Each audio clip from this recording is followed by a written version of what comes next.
नमस्कार दोस्तों, एक बार फिर से आप सभी का स्वागत है। अभी तक अपने पिछली वीडियो में समझा था असूत्री विभाजन। अब अपन समझने वाले हैं समसूत्री विभाजन, जिसे कहा जाता है माइटोसिस।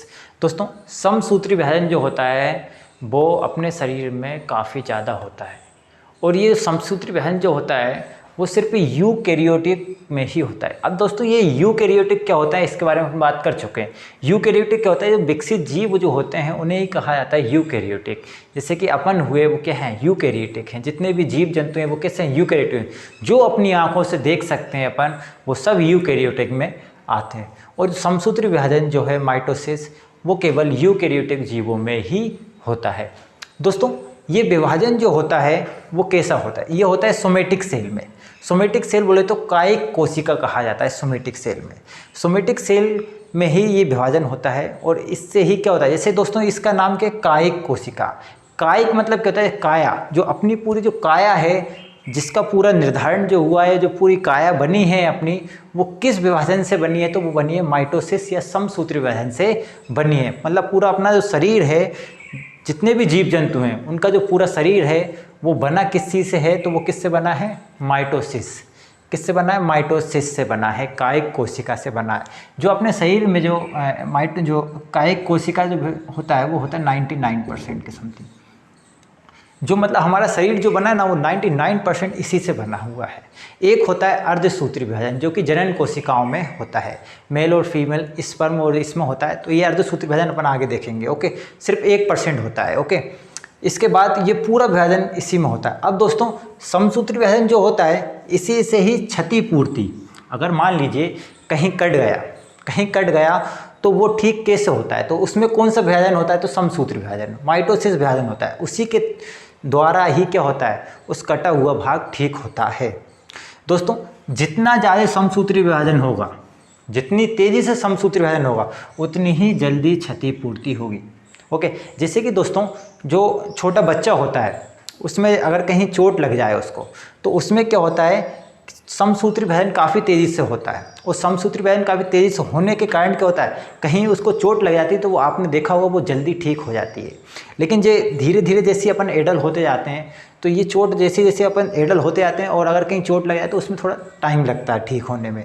लेकिन ये बच्चों में काफ़ी तेज़ होता है। और दोस्तों, आपने देखा होगा छिपकली की पूँछ, छिपकली की पूँछ अगर कभी टूट भी जाती है तो उसमें क्या होगा, समसूत्री विभाजन काफ़ी तेज़ी से होता है।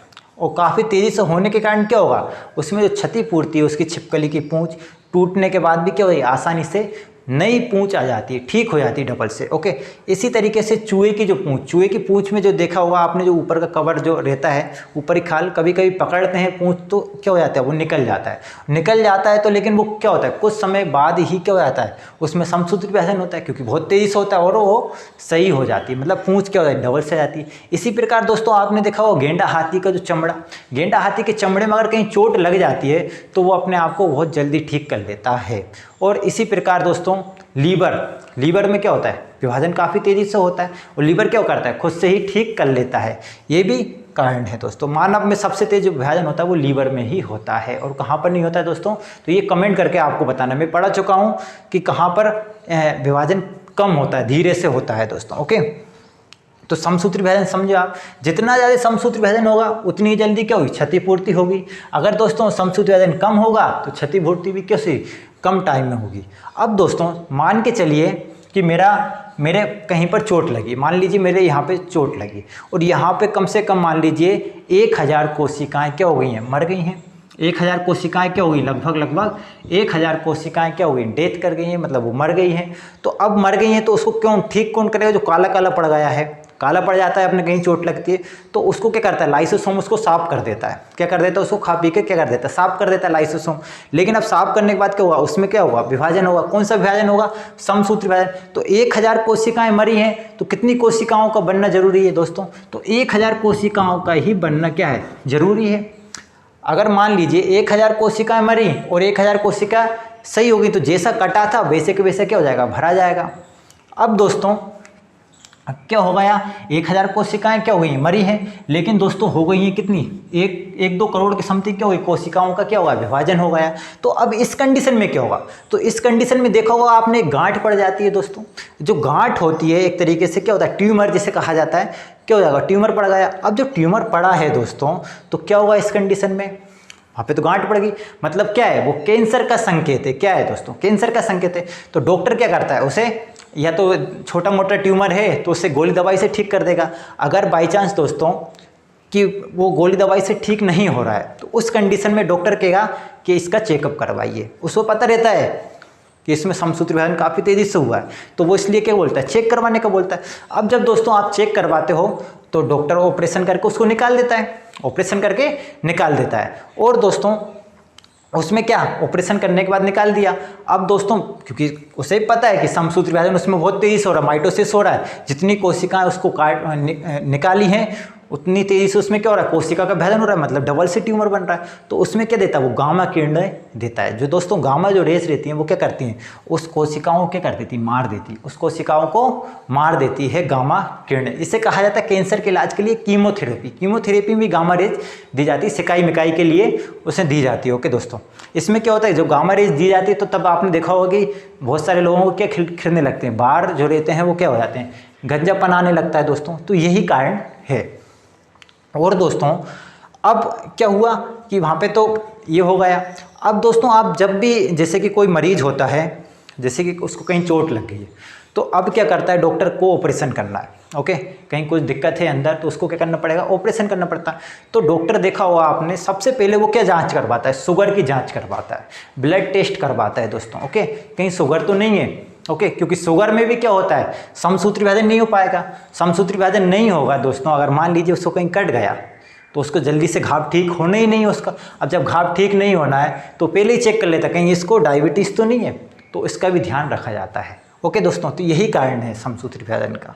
तो ये क्या करता है, एक तरीके से क्षतिपूर्ति का काम करता है। कैंसर कब उत्पन्न होगी, जब ज़्यादा समसूत्री विभाजन हो जाता है दोस्तों। तो अभी तक आप ऐसा समझें कि क्या क्या हुआ है समसूत्री विभाजन में। अब बात करते हैं जो समसूत्री विभाजन है वो होता कैसे है दोस्तों। तो देखिए इसमें क्या होता है, जो सेल का डिवीजन होता है वो एक तरीके से क्या होता है, अपने अंदर ही होता है, और लाखों करोड़ों कोशिकाएं मरती हैं, लगातार बनती भी रहती हैं। तो इसका जो निर्माण हो रहा है वो कैसे हो रहा है, एक मदर सेल से हो रहा है। कैसे हो रहा है, एक मदर सेल के द्वारा हो रहा है। और इस मदर सेल जब टूटता है तो क्या, दो डॉटर सेल में क्या हो जाता है, निर्माण हो जाता है इसका। अच्छा दोस्तों, इसमें इसके अंदर जो जेनेटिक मटेरियल भरा हुआ है, क्रोमोसोम जो भरे हुए हैं दोस्तों, अब वो इसमें भी आ जाएंगे। अब इसमें आ गए हैं जो गुणसूत्र, तो क्या होगा, ये भी एक तरीके से एक सेल बन गया ये भी, और ये भी आगे चल के क्या होगा दोस्तों, ये भी सेलों में विभाजित होगा। ओके, तो यही कारण है। और यह दोस्तों अच्छी तरीके से मैच्योर हो जाता है, फिर इसके बाद इसमें भी लगातार क्रियाएं होती रहती हैं। अब जो समसूत्री विभाजन होता है दोस्तों, वो कैसा होता है, वो 5 स्टेपों में होता है। कैसा होता है दोस्तों, 5 स्टेपों में होता है। ओके, अब वो 5 स्टेप की बात करते हैं अपन। देखिए दोस्तों, पहली जो स्टेप होती है वो कहलाती है इंटरफेस। क्या कहलाती है, इंटरफेस, या इसी को कहते हैं रेस्टिंग स्टेज। ओके, विश्राम अवस्था। जब दोस्तों कोशिकाएं होती हैं अपनी, जो क्या होती हैं, कोशिकाएं होती हैं, कोशिका में केंद्रक होता है, माइटोकॉन्ड्रिया होती है, गोल्जी बॉडी होती है, ये सब इसके अंदर होते हैं। ओके, जब कोशिकाएं इस तरीके से है पूरी, अब ये इंटरफेस की कंडीशन में क्या होगा, इसके अंदर क्या पाया जाता है, केंद्रक पाया जाता है। केंद्रक पाया जाएगा, तो केंद्रक में से जो अंदर जो क्रोमोसोम है, जो क्रोमोसोम है अंदर, क्रोमोसोम किस तरीके से होते हैं दोस्तों, तो ये होते हैं जोड़े में। कैसे होते हैं दोस्तों, जोड़े में। ओके, और दोस्तों जो मानव होता है उसमें कितने जोड़ों में क्रोमोसोम पाए जाते हैं, ये भी आपको कमेंट करके बताना है। ओके, तो ये जोड़े में होता है दोस्तों। ये देखिए एक जोड़ा ये है, मतलब एक तरीके से ये पूरा क्या है, एक जोड़ा है। जब ये जोड़ा, अब ये इसको अलग करता है, इसको अलग करता है किसको में, इंटरफेस कंडीशन में। इंटरफेस कंडीशन में क्या होता है, जो केंद्रक होता है उसके अंदर के जो क्रोमोसोम होते हैं उसको क्या करता है, अलग करता है, मतलब पार्ट में डिवाइड करता है। देखिए दोस्तों, ये थे जोड़े में, अब इसको इस तरीके से इसने क्या कर दिया, इंटरफेस कंडीशन में जब कोशिका का विभाजन हो रहा है। ओके, तो इसमें क्या होगा, ये अलग कर दिया, किसको अलग कर दिया, क्रोमोसोम को अलग कर देता। अब क्रोमोसोम को अलग किया, इसी में क्या होता है, डीएनए भी होता है। ये डीएनए भी क्या हो जाता है, विभाजित हो जाता है। ये पहली कंडीशन है। ये पहली स्टेप पूर्ण होने के बाद ही क्या होता है, दूसरी स्टेप आती है। अब दूसरी स्टेप कौन सी होती है, उसे कहा जाता है प्रोफेस। क्या कहा जाता है, प्रोफेस। अब इसमें बारी किसकी है, अब इसके अंदर का तो जो जेनेटिक मटेरियल जो है वो अलग हो गया। अब बारी किसकी, केंद्रक की। अब केंद्रक को क्या करना है, इससे अलग होना है। केंद्रक को इससे अलग होना है, तो केंद्रक अलग होगा। अब इस कंडीशन में तो प्रोफेस में क्या हो जाता है, केंद्रक अलग होता है। केंद्रक क्या हो जाता है, विभाजन होने लगता है केंद्रक का। ओके दोस्तों, अब यहाँ पे केंद्रक का विभाजन हुआ। अब इसके बाद एक और कंडीशन आएगी जिसे कहते हैं मेटाफेस। क्या कहते हैं, मेटाफेस। अब ये केंद्रक का क्या हो रहा है, विभाजन हो रहा था। अब दोस्तों जब केंद्रक का विभाजन होगा, इसमें जेनेटिक मटेरियल पूरी तरीके से भरा गया है। अब मेटाफेस में क्या होगा, अब दोस्तों इसके अंदर क्या होता है, माइटोकॉन्ड्रिया भी है, गोल्जी बॉडी भी है अपनी, ओके, सेंट्रोसोम भी है, तो ये सब इसके अंदर पाए जाते हैं दोस्तों। अब इसके अंदर पाए जाते हैं तो मेटाफेस में क्या होगा, मेटाफेस में इसे एक क्या करेगा, जैसे कि ये लाइसोसोम है, लाइसोसोम में कौन से अपघटक भरा रहता है, तो इसमें एक हाइड्रोलाइटिक एंजाइम भरा हुआ होता है। ओके दोस्तों, अब इसको ये जो मेटाफेस कंडीशन है, इसमें क्या करता है, एक धागे नुमा, ये धागा एक तरीके से स्प्लाइनर फाइबर जिसे कहा जाता है, ये मेटाफेस कंडीशन में क्या करता है, इसको बांधने का काम करता है। ओके, अब बांधेगा तभी तो वो क्या करेगा, डिवाइड करेगा, तो इसको तरीके से क्या कर देता है, ये बांध देता है। सभी जिसके अंदर जो मटेरियल पाया जाता है उसको क्या करता है, ये बांधने का काम करता है। एक क्या है, एक धागा है, धागा क्या करता है, बीच में से बांध देता है। क्या करता है, बीच में से बांध देता है। अब मेटाफेस कंडीशन में क्या कर दिया, बांध दिया इसको, इसके अंदर जो भी जेनेटिक मटेरियल, अब ये क्या हुआ, आसानी से क्या हो जाएंगे, अलग हो सकते हैं दोस्तों। तो ये मेटाफेस कंडीशन में एक तरीके से क्या करता है, एक बांधने का काम करता है। जैसे कि मान लीजिए दोस्तों ये है कोई भी अपना, ओके, तो इसको क्या कर दिया, इसने बांध दिया। अब इसको बांध दिया तो अब क्या होगा, यहीं पर क्या हो जाएगा, ये अलग हो जाएगा। इसको क्या बोलेंगे अपन दोस्तों, स्प्लाइंडर फाइबर कहा जाता है, ये तुर्क धागा इसको कहा जाता है। अब ये दोस्तों तीन कंडीशन होगी। पहली कंडीशन में क्या हुआ, इंटरफेस, इसमें क्या हुआ, जो कि इसके अंदर के जो क्रोमोसोम थे वो अलग हुए, डीएनए था वो अलग हुआ। प्रोफेस में क्या हुआ था दोस्तों, इसमें केंद्रक अलग हुआ था दोस्तों। मेटाफेस में क्या करा था, इसको बांध दिया था। किस धागे से बांधा था, तो स्प्लाइंडर फाइबर से इसको क्या कर दिया था, बांध दिया गया था। अब दोस्तों जो चौथी कंडीशन आती है उसे कहते हैं एनाफेस। क्या कहा जाता है दोस्तों, एनाफेस। अब एनाफेस में क्या होता है, इसके अंदर क्या हुआ है, इसमें क्या होता है, जो भी इसमें जो भरा हुआ होता है, ओके, जो भी इसमें है वो क्या चल जाता है, ये ध्रुवों की ओर चला जाता है। कहाँ चल जाता है, ये ध्रुवों की ओर चल जाता है। मतलब ये जो भी इसके अंदर जो भी भरा हुआ है, मान लीजिए कुछ इसके अंदर है, वो कहाँ जाएगा, ये इस फाइबर को बांधने के बाद क्या होगा, वो कहाँ चला जाएगा, ध्रुवों की ओर क्या हो जाएगा, इकट्ठा हो जाएगा। क्या हो जाएगा, इकट्ठा हो जाएगा। कौन सी कंडीशन में होगा, एनाफेस कंडीशन में। एनाफेस कंडीशन में क्या होता है, जो कोशिकांग होते हैं वो क्या हो जाते हैं, ध्रुवों की ओर एकत्रित हो जाते हैं। ओके, अब एकत्रित हो गए तो मतलब अब ये कंडीशन आ गई कि अब इसको आसानी से तोड़ा जा सकता है। ओके, तो अब ये इस कंडीशन में क्या होगा, ये यहाँ से ब्रेक करेगा, ये यहाँ से ब्रेक करेगा और एक नई कोशिका का क्या हो जाएगा, यहाँ पर निर्माण हो जाएगा। एक नई कोशिका का क्या हो जाएगा, ये निर्माण हो जाएगा। तो ये इस जो नई कोशिका का निर्माण होता है वो कौन सी कंडीशन में होता है, टेलाफेस कंडीशन में। टेलाफेस कंडीशन में क्या होता है, विभाजन क्या हो जाता है, पूर्ण हो जाता है। ओके दोस्तों, तो कौन कौन सी कंडीशन थी दोस्तों, ये 5 कंडीशन थी समसूत्री विभाजन। पहली थी इंटरफेस, फिर कौन सी थी, प्रोफेस, फिर कौन सी थी, मेटाफेस, फिर एनाफेस, फिर टेलोफेस। तो ये 5 कंडीशन में ही समसूत्री विभाजन पूर्ण होता है।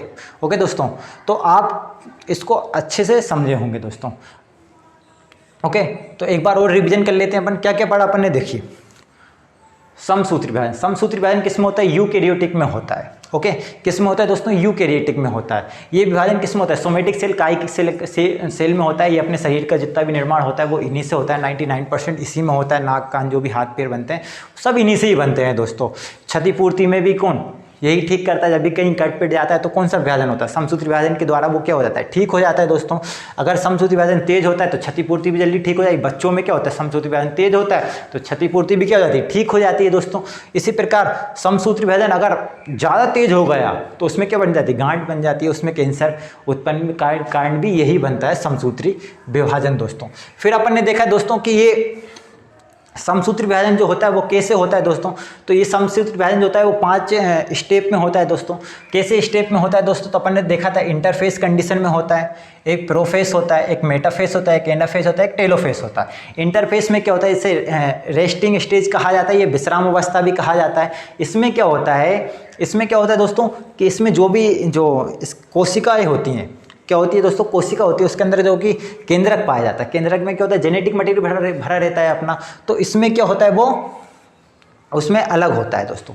जैसे कि दोस्तों ये देखा अपन ने। फिर प्रोफेस में क्या होगा, केंद्रक अलग होगा, केंद्रक का विभाजन होगा। मेटाफेस में क्या होगा, एक धागा से क्या बांध दिया जाता है। अब धागा से बांधे तो कहाँ जाएंगे, वो ध्रुवों की ओर जाने लगेंगे। ध्रुवों की ओर गए तो अब ये कंडीशन खत्म होने लगी, तो मतलब टेलोफेस आ जाएगी। टेलोफेस में कोशिका का निर्माण हो जाएगा, ओके, डॉटर सेल का निर्माण हो जाएगा। तो यही समसूत्री विभाजन होता है दोस्तों। इसी तरीके से नई कोशिकाओं का क्या होता है, निर्माण होता है। आई होप कि आप ये पूरा समझे होंगे समसूत्री विभाजन। चलिए इसी के साथ मैं आपसे इजाज़त लेता हूँ। धन्यवाद।